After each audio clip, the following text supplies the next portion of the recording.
Good morning and welcome to the First District Court of Appeal. We have two cases on our oral argument schedule this morning. We'll take them in the order in which they were noticed. The first case is case number 24-1253, Synergy Trust Partners versus Marcus and Millichamp Real Estate Investment Services et al. Mr. Morse. Thank you, Your Honor.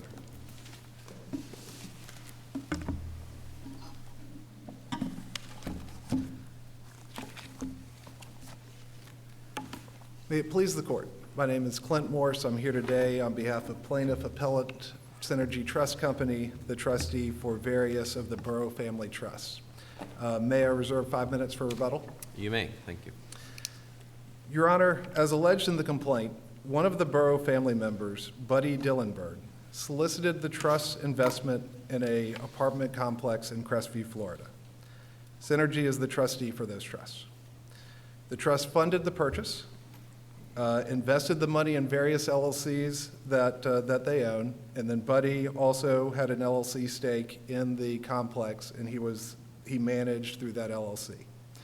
When it came time to sell, Buddy Dillenberg, through his LLC, bought the interest that would have flowed through to the family trusts at an $11 million valuation.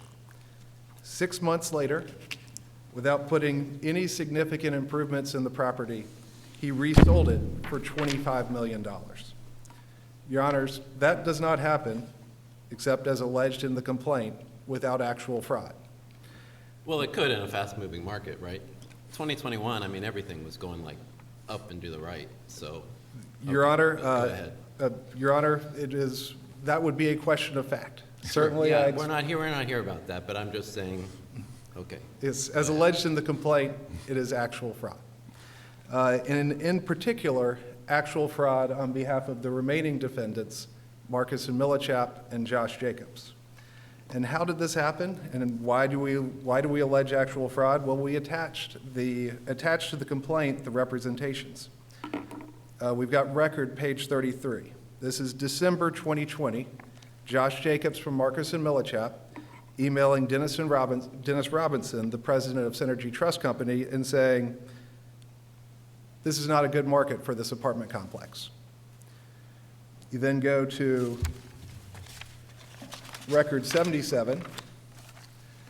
That's the opinion of value Jacobs provided to Mr. Robinson. And he said, the property is only worth $10.4 million. But on the other hand, what did Mr. Jacobs actually know at that time? Well, I did pre-suit discovery, so I actually have that, and we look at record page 84. This is February, so a month and a couple of days after he's saying there's no market and it's only worth $10.4 million. He's providing Buddy with comparable properties that would value that valued those comparable properties at $140,000 to $150,000 per door. That would value this property at $20 million. Now, it seems like we're here kind of initially that there's a standing issue, correct? That the trial court, in looking at the structure of this, you had, I think the complaint had listed 27 trusts. You have 27 trusts or thereabouts.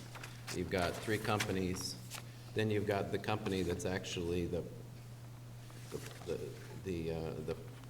party that controlled the apartment complex here. And the trial court said that suing on behalf of the 27 trusts is sort of a couple steps removed from the actual party in interest here. So what say you? Yes, Your Honor. Obviously, my contention is that the trial court should be reversed on that finding, and that the representations were to Synergy as the trustee for the family trust. And you can see this and understand why they were making these misrepresentations to the trust by looking at record page 37. In here, Mr. Robinson is stating, Synergy must be acutely cognizant of the fiduciary responsibilities it has to the family member's trust and interests it represents as the trustee. It is very difficult for Synergy to exercise its fiduciary duty without having all of the information available to it. But counsel, who were the parties to BF Crestview's closing agreement? The closing agreement, Your Who Honor? were the parties to the closing agreement? The closing agreement parties are the LLCs that the trusts owned. That being said, Well, then how can the appellant sue on behalf of the trust when the trusts were not the legal entities who entered into the closing agreement with 4-4? because the parties that were hurt by the fraud were the trusts. Or is that just another sort of corporate form? Isn't it people that are behind the trust, those who are receiving interest from the trust? I mean, it seems like there's a sense in which you have trusts that are, well, they're for the benefits of real people. Then you have companies that are, like the trust, there are some sort of form. And then you've got BFC Crestview. And so your argument seems to be we want to go up a couple levels to a trust because there's some personal thing going on, which is, my sense is these are all family members. So it's really about those relationships. It's not about trusts or companies, you say. It's not about companies. It's about a trust. But why aren't trusts and companies sort of the same? They're just forms. So, Your Honor, I'll note that I think Your Honor is getting at the point that is a big part of this appellate briefing, which is the breach of fiduciary duty claim that we allege came out of the family relationship between Buddy and his family, which permeates the entire situation. Well, counsel, what effect, if any, does the dismissal of Buddy have on this case? Simplifies it a ton, Your Honor, because while we stand on our briefing that there is a Does it affect your claims? Does the dismissal of Buddy affect your claims filed? it affects certainly the claims that are directly against Buddy, obviously those claims are gone. With respect to the claims against Marcus and Millichap, it really simplifies the case because the way that they participated in the aided and abetted Buddy was by actual fraud. So this case ultimately boils down to, did we allege an actual fraud claim against Marcus and Millichap? And we did. Getting to the ultimate question here of, were those representations directly to the trusts? But again, counsel, did Jacobs and M&M have any relationship with Synergy and the trust? They were the ones who made the fraudulent representations to the trustee, yes.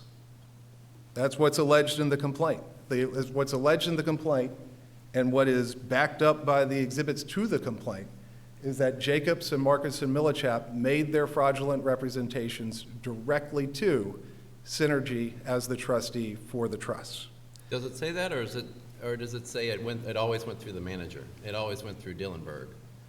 I mean, it seemed that in reading the complaint that things were always going through Dillenberg and that the trust was placed in Dillenberg.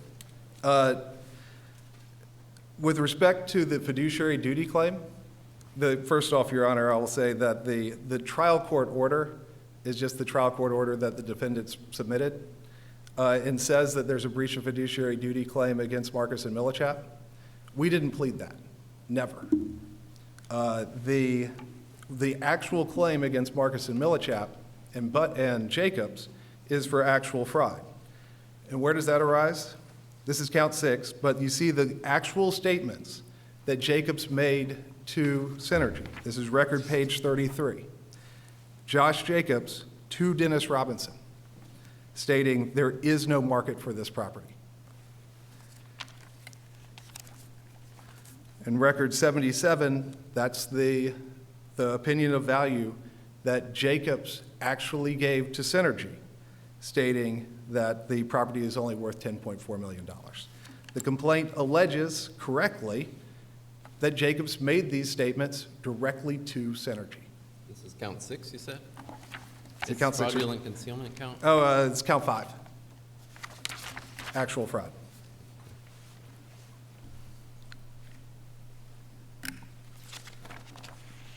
You may proceed.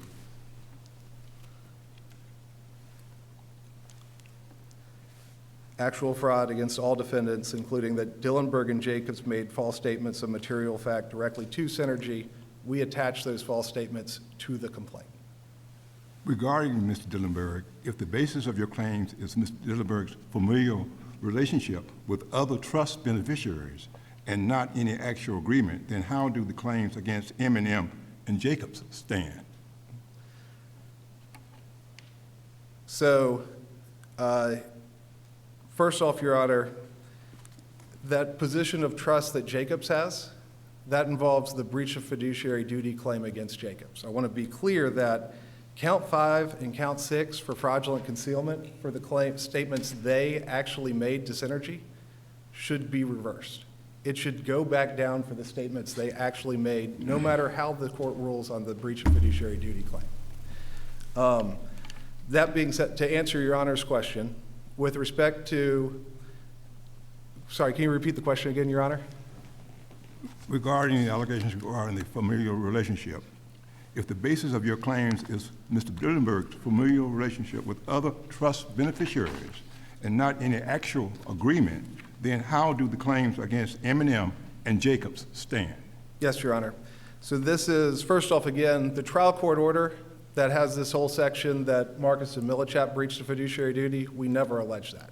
What we actually allege is in count 9 and count 8 that they were in a civil conspiracy with Buddy to aid and abet Buddy's breach of fiduciary duty. And how did they do that? They did that by actually defrauding Synergy. So, By being one of 3 quotes that you had. I mean, you had the 10 million, you had the 11 million, you had the 16 million, all before you entered the agreement. But the 10 million one was the one that, even though the closing agreement, you disclaimed that you relied on, that you did your own diligence, or each company did its own diligence. That $10 million assessment was the one that you're relying on here. well, the $10 million coupled with the fact that Jacob said there's no market for the property. I mean, that's why it doesn't get marketed on the open market. Well, wasn't it, it was marketed in 2020, which was, I mean, admittedly a pretty bad time to have something in any market, right? That is correct. So it was marketed pre the sale to Buddy. And then when it came back up at the end of 2020, when the market, as Jacob said, was blowing up, it didn't get on the actual market. It doesn't get on the actual market until Buddy actually has control over it. It goes back to Marcus and Millichap. At that point in time, they put it on the actual market and they sell it for $25 million. But everyone did their own diligence, that's all that stuff, correct? All the companies, all the 3 companies in Dillenberg each did their own diligence on that. So first off, Your Honor, that you're referring to the closing agreement? Yes. The closing agreement does have that representation in it. Part of that diligence was talking to Marcus and Millichap. In fact, that is exactly what they were doing, was going to reputable companies to say, how much is this property worth? And Marcus and Millichap actually defrauded them. Now, if we look at that closing agreement, you will notice that there's a party that's not a party to it. That would be Marcus and Millichap. If we look at their case, Aubrey Partners, that's their primary case. What that case actually holds is that parties to a contract can release each other. But looking also at that language, and what that release means is that between the parties, you can't sue each other for fraud. But with respect to the third parties who aren't a party to that release, who are the actual speakers of the fraud, you can sue them. In order to get the benefit of a release, you have to be a party to that contract. Marcus and Millichap is not a party to the closing agreement. Counsel, as to your fraud claims, how should we construe the language in the agreement that the Crestview sellers were relying on their own experts and consultants? Yes, Your Honor. 2 points on that. First one is the one I just made. Marcus and Millichap is not a party to that agreement. They don't get the benefit of the release. Second point, the release itself carves out claims of fraud. If you actually look at the closing agreement, what does the release in the closing agreement says? It says you're bound by this contract except in cases of fraud. The parties actually retained the right to bring fraud claims, and Marcus and Millichap is not a party to that release in any event. So they cannot say that this release somehow gives them any rights because they don't have any privity to that release. Well, either does it the trustee or the trust here, right? That's I mean, correct. they're just out there, yeah.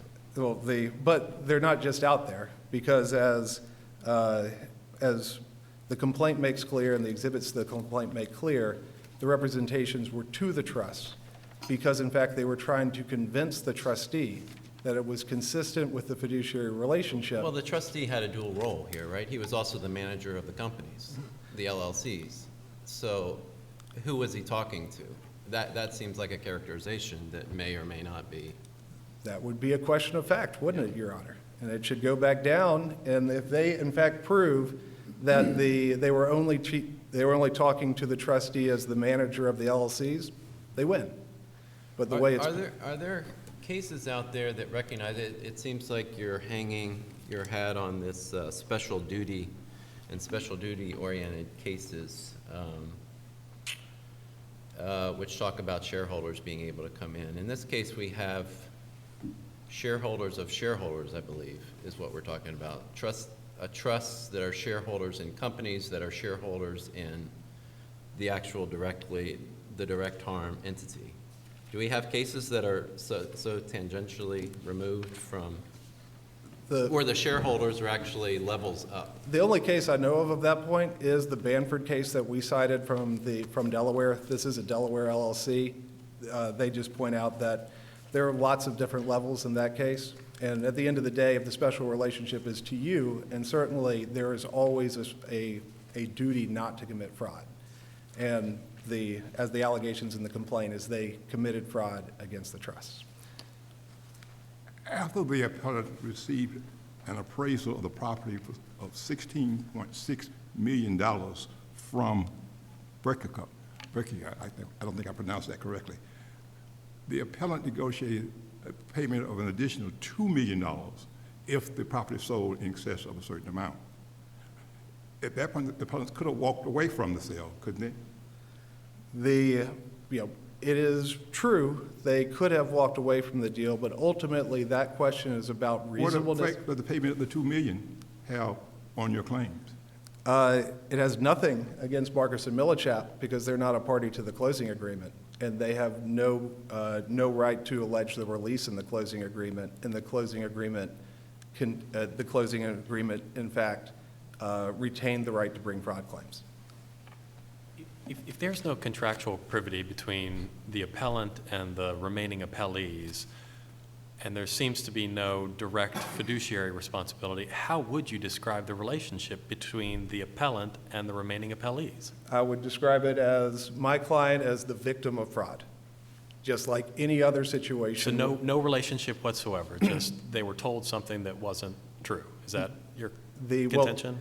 That is the relationship that exists, is that, well, first off, Synergy, in fact, did ask Buddy to hire a broker. That's how Marcus and Millichap gets in the picture, because Synergy was trying to do its due diligence to protect the trusts. Ultimately, Marcus and Millichap, who was supposed to come in as an independent broker, defrauded Synergy. That's the relationship between the parties. There's no contractual relationship. It's just a broker who comes in that is supposed to be independent that in fact defrauds the trust. With that, I'll. Another question, counsel, for you. How could Jacobs and M&M conspire with 4-4 or BF Crestview when they were acting as agents?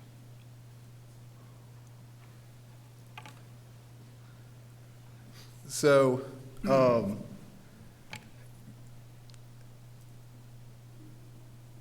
this is the argument that the representation agreement somehow precludes a aiding and abetting claim. The Marcus and Millichap is definitely a broker and has its own independent interest in this deal. In fact, they got a $125,000 commission as part of their participation in the fraud. And that also gets to this idea that there's no respondeat superior. When the employer, Marcus and Millichap, accepts cash for the work that Jacobs did, he's certainly acting in the course and scope of his employment. So, Your Honor, the agency exception cases to the agency exception cases don't apply if, in fact, the conspirator has an independent interest. They had an independent interest in their commission. Assuming for the sake of argument that we reverse the trial court on standing, do we reach the merits of your claim? Do we reach the what? The merits, the individual points. I don't believe so, Your Honor, because it's a 12b6 motion, and it should go back down for discovery and ultimate summary judgment and trial. If we affirm the trial court on standing, do we reach the merits? Your Honor, you would not reach the merits of the claims if you affirm on standing. Thank you, counsel. Thank you. And let's add 2 minutes to each side, so we'll have some little time for rebuttal. Good morning, and may it please the court. Christopher David on behalf of Marcus and Millichap Real Estate Investments and Josh Jacobs. To answer one of the questions that was put to my colleague that was not answered, the trust and Synergy own nothing and sold nothing. They have a tangential, indirect, and in fact, they allege in the complaint that their interest is only indirect. The selling LLCs were owned by various Borough family member trusts. It's not even clear in the complaint which ones own which. Synergy was the manager of each of these selling LLCs. 44 was the manager of BF Crestview, and 44 was in turn owned by Mr. Dillenberg. Marcus and Millichap had an engagement, a representation agreement that was executed with BF Crestview. Our duty, Marcus and Millichap's duties and responsibilities went to BF Crestview. Mr. Jacobs' duties went to BF Crestview. The selling LLCs and their constituent members, the constituent members of the selling LLCs, which is the only possible plaintiff or appellant in this case, their interest in this transaction is only indirect, and frankly, the plaintiff is not just conflating, but they are doing a wholesale ignoring of the corporate entities. They ignore it when they want it to benefit them, and then they try to take advantage of it when it somehow causes a problem. For example, they argue that, well, Marcus and Millichap wasn't a party to the closing agreement. Neither were they. This is it's frankly a classic case of buyer's remorse, because what happened in this case is there was an attempted transaction in 2019 where the trusts were trying to engage in a business divorce. There was an $11.2 million offer that was made, no transaction closed. Marcus and Millichap was asked to market the property in 2020, and they prepared marketing material, no sale. Nobody wanted this property. The emails that were read to you were talking about, frankly, this property is too big or too small for institutional investors and too big for a private investor. But at the motion to dismiss stage, I mean, yeah, all that was true. They say 2020, no big deal, it should have been sold, what have you, I guess. But all that is, we're here on a motion to dismiss, and all that sort of goes to the facts. Well, that's true, Judge, but the problem is that it goes to the facts, and you have to go back to, we start and we end with standing. Who are these trusts? Who are these plaintiffs? As it relates to this case, it's nobody. They're not the selling LLCs. The operating agreement, which is attached to the complaint and incorporated by reference, says that the duties and responsibilities and the only rights are under the operating agreement for this LLC are the selling members. It explicitly disclaims any type of duty to anybody else. So the only people that could have any rights under this are the selling LLCs, and they are startlingly absent from this case. But it seems like their argument is that all that melts away when you're talking about families and fraud. Well, Judge. And so that whoever's at the end, whether they're parties to stuff or not, when you're talking families and fraud, all of it melts down to whoever happens to be involved. I mean, they could have named each person, I guess, who benefits from the trust individually or something. I mean, it just extends out because of that, because of a special duty. It seems like because it all hinges on a special duty-oriented theory Well, Judge, first of all, because of the family ties. the only case that was cited for such a proposition was the Bamford case. The Bamford case was essentially a trusted friend who came in and swindled someone. This is not the case where your uncle, your father passes away and your uncle who is in business with him comes to your mother's house and says, the company's only worth $20,000, here's 10 grand, take it, when the company's worth millions. There were lawyers, there were sophisticated transactions, there were sophisticated documents, sophisticated LLC agreements, there were advisors, there's a representation that was put into this transaction, because remember, as you go through this transaction, you go through this series, this thing failed 3 or 4 times to close. And when 4-4 finally offered the $11.6 million, which was $1.2 million more than Marcus and Millichap said it was worth, $500,000 more than Integra said it was worth, and $400,000 more than he offered in 2019, they're going to closing, and they're on their way to closing, and they have a closing agreement drafted, and somebody finds out that, oh, Buddy's going to get, or I'm sorry, 4-4 is going to get post-closing financing on this. So Synergy says to Mr. Dillenberg, as the manager of 4-4, I want to see, and Synergy, by the way, is acting at all times as the manager of the selling LLCs, I want to see the Berkadia appraisal. The emails that are attached indicate that Mr. Dillenberg did not have it, 4-4 didn't have it, but he asked them for it. He asked Berkadia for their appraisal. And the Berkadia appraisal, which is based upon different variables than the Integra appraisal, which was in turn based on different variables than the broker opinion of value, came back at $16.6 million.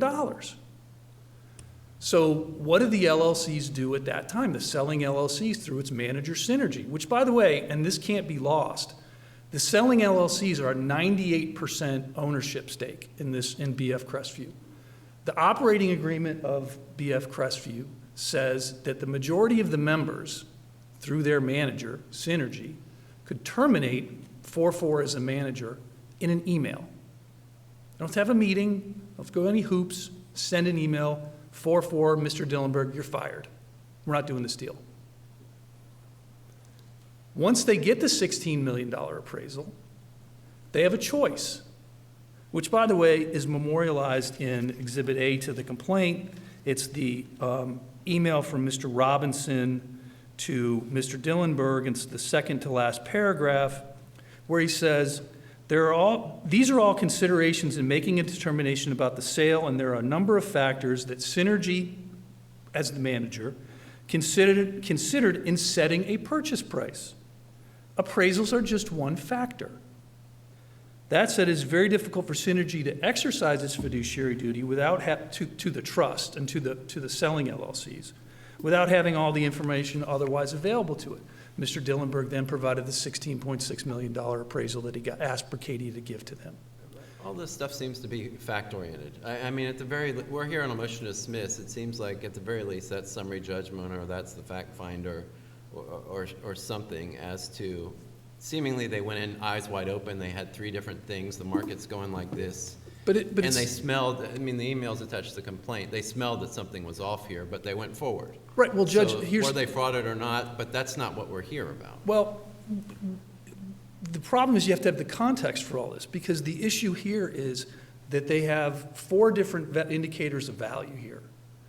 And then there's a negotiated part in this clause, because these email threads attached to the complaint show it. There's an insistence for this non-reliance clause that Judge Lewis referred to. And the non-reliance clause says, because the emails make it clear that we didn't want to have nobody wanted to have an issue, none of the parties to this closing agreement wanted to have an issue about this price. Because the closing agreement says, in words in effect, the selling LLCs, and by the way, Judge, you're ignoring all this family and this familial stuff. Mr. Jacobs and Marcus and Millichap they're not our family. They are far down constituent members. They are They are far down, far removed constituent members of selling LLCs in the entity that Marcus and Millichap and Mr. Jacobs had a relationship. So we don't know them. We didn't make any representations at all to them. So they closed this. They have this non-reliance clause that says Synergy, as the manager of the selling LLCs, relied. They're all sophisticated. They all had lawyers, the same lawyers that were in the same firm of Mr. Morse and his colleagues here, were representing these people at all times. This was an arm's length transaction. But counsel, regarding the reliance clause, how should we reconcile the reliance language in the closing agreement with its express allowances of fraud and misrepresentation claims? Judge, I think the most accurate reading of the closing agreement and that reservation of fraud claims is reservation of fraud claims, fraudulent statements made in the agreement. The non-reliance clause says, I'm not talking about anything else in this deal. I didn't rely on anything else. I set it all. I set the price by myself. The reservation of fraud would be, as we briefed it in our answer brief, would be related to a fraudulent statement. For example, BF Crestview didn't own the real estate, or the selling LLCs didn't own, or there were a representation as to their authority to bind themselves. They didn't have their estoppel certificates weren't true or something to that effect. That's the only reservation that's arguably in there. But you get back to this whole point, though, we still come back to the first question that Your Honor asked, is standing. Who are these people to this transaction? Who are these people to Marcus and Millichap? They're nobody. And Marcus and Millichap, with the dismissal of Mr. Dillenberg, one, we're an agent.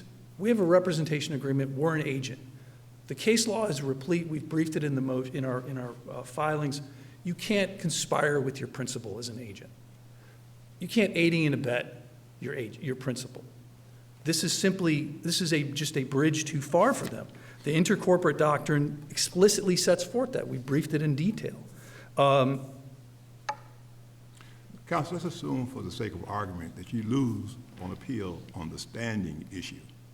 Do we address the merits of the claims asserted, or do we send it back to the trial court? I think you address the merits based upon the terms of the closing agreement, the terms of the operating agreement, and the terms of the Marcus and Millichap representation agreement, because we made no representations to them. Our representations are limited. We don't represent, in our representation agreement with BF Crestview, we didn't contract with Synergy. We didn't contract with any of these trustees. The closing agreement makes it clear that there was no reliance. And the question then becomes, so what happens right before this closing, as I come back to that point? What happens right before this closing when they get the Berkadia appraisal? This 98% shareholder with, there's no special duty here. There's no oppressive majority shareholder because they're the oppressive majority shareholder. What do? They come back and they say, hey, we want to take advantage of the upside. We want to negotiate an upside, which, by the way, is a pretty sophisticated move to make, frankly, as far as lawyering is involved in a real estate transaction. And they negotiate, if this property is sold, the selling LLCs want a kicker. They want a clawback. They want an additional payment. Lo and behold, that transaction happens. Mr. 44, as the manager, notifies them that the transaction closed, sends them a check for $2 million, and they cash it. They don't complain about it. They cash it. And now what they're doing is the selling LLCs who received their benefit of their bargain, somewhat of their constituent members are obviously unhappy. And they're trying to retrade that deal and trying to have some sort of special injury Well, the De Niro case makes it abundantly clear that they have no special injury. They're just retrading this transaction. So the operating agreement forecloses their claims. There's no fiduciary duty between Marcus and Millichap and these people. That forecloses their claims. On that point, may I ask, who was your client's principal? If you're the agent, who was the principal? Was it Dillenberg as majority owner of 4-4? Was it the BF Crestview entity? Who was your principal? Our principal was BF Crestview. BF Crestview is managed by 4-4. 4-4 is managed by Mr. Dillenberg. So the answer is our contractual principal is BF Crestview.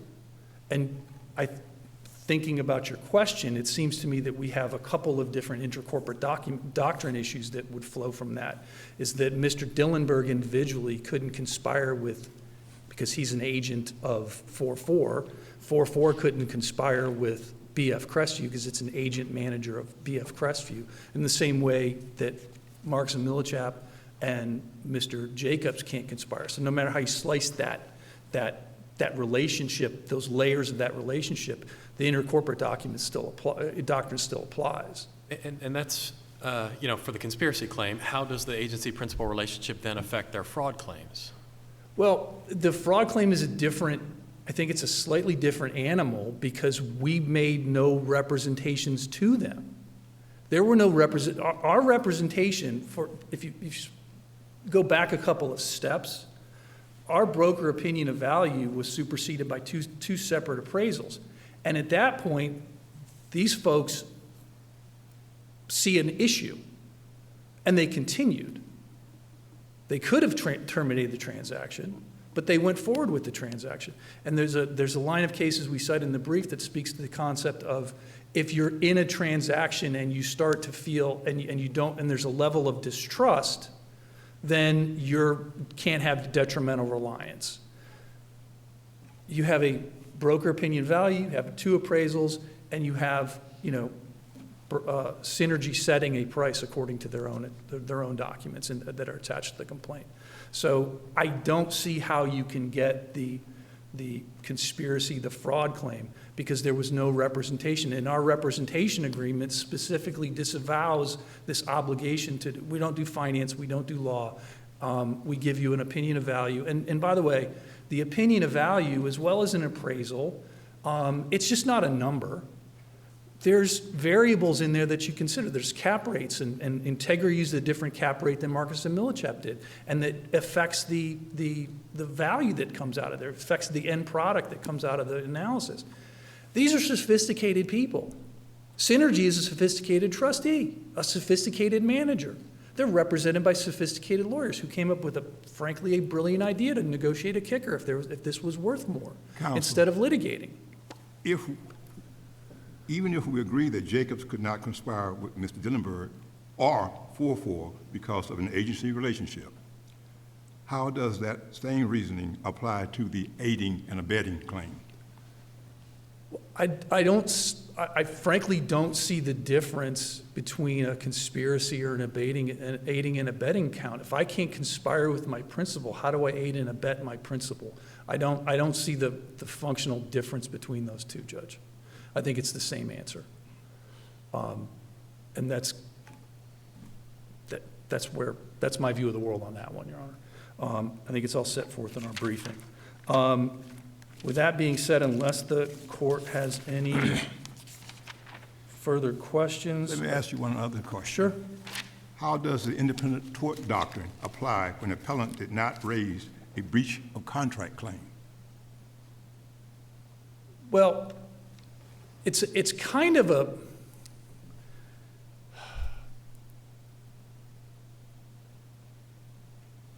they can't raise they can't raise a contract claim because they're not parties to the closing agreement.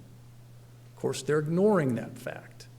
So the independent tort doctrine, there is certainly some case law out there that suggests if you're not a party to that contract, you can't raise the independent tort doctrine. But that brings us all the way back to our first question was, how do these folks have standing? So the independent tort doctrine is kind of a difficult question because, again, the trusts and Synergy are not parties to the closing agreement, but if they were, this would be a classic independent tort doctrine, if they were in fact parties to the because they're suing in fraud, or they're suing in tort for exactly what they bargained for. And actually, they really wouldn't, frankly, they probably wouldn't even have that because they got exactly what they bargained for. There was a deal, they got it, they received the benefit of it. And there's no there. They don't belong in this case at all. And there is no case at all. If there are no other questions, I think I'm done. When the transaction became sort of a sale among the members of BF Crestview, and so you have 4-4 sort of being adverse to the other members, who was the principal for your clients? Was it still BF Crestview? Contractually, it was BF Crestview acting through its manager 4-4. I hope that answers the question, Judge. It does. And then if they're alleging facts that say your clients were having side conversations with 4-4 that benefited only 4-4's interests, then again, where does it place the principal agency relationship with regard to their fraud claim?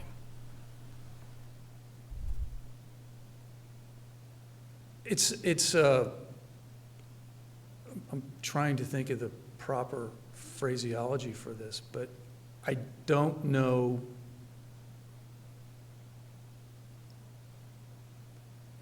Our contact person, the signatory to our contract, would have had to have been BF Crestview by its manager 4-4, by its manager, Mr. Dillenberg.